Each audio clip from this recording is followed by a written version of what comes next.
ya pakaipa ndine nyaya yandiri kusangana nayo panapa zvaitika nhasi izvi kuna Lyton yangu yakunaya futi kai saka atoma 1 saka kusaidiko kuna na Lyton railways train atingati yedu yekutakura zviya zvemagudzi zvezve yasvika yakubva inoita se ndo yanokanganisa nebhazi zvarohwana nebhazi zvarohwana nebhazi unoziva robva raswera robva varanodhuma tumwe tumota tanga turi pasaidi tumota tototaka kutofonyoka tomukuona chitima ucha chingoitwa chitima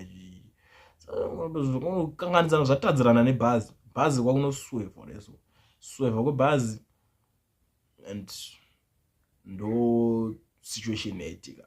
I don't know, handizozinzwisise zvangu nyaya yezvitima izvi kuti zvitima izvi tingati chitima ndo chinenge chisina mabreak here ekuti chipote chichiti chakusvika panzvimbo pakaita se apa choita chikakunoreduce here kana kuti because tingoti zvitima zvacho old fashioned. I don't even know kuti chichi kunyatsoitika, but situation yakadai so iyi guys haisi yekuti tinongoramba tichingoisekerera senyika. Pane zvimwe zvinhu zvinofanira kukontroleka kana kuti nzvimbo yakaita seiyoyi poiswawo kana robot rinoshanda rekuti chitima kana chakuuya handiti chinotopa sign mota dzinenge dziripo kuti chitima chakuuya, robot roita se kana rapa chapa naiwe kana certain extent fanira kuti chikangopfuura kana pane imwe line so chosiya chotoswitcha robot kuratidza kuti chakuuya. Mota dzogara dziri alert kuti 5 minutes bva ipapo mese po click.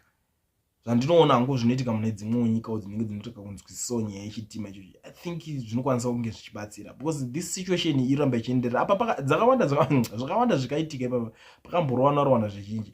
The reason why ndiri kudaro hazvinakidze kumunhu kuti ungozvifambira ngamota kako ungozongokanganiswa nenyaya yekuti chazoshaya maningi. Zvinokwanisa kusameka sense kwauri kana usati watenga, kana kuti utomboti for example usati watenga mota paunozotanga kunonzi waitenga ndipo uchaona kuti but I think izvi zvaita kumeka sense. Guys, this is disturbing. Izvi zvinodisturb izvi. Unomuka wamurombo kai imi unongohasela nyika woma ukaita zvinhu ikoko ungomuka ungonzi wangosanganiswa nechitima. Aiwa, unomuka wamurombo kumana. Aiwa.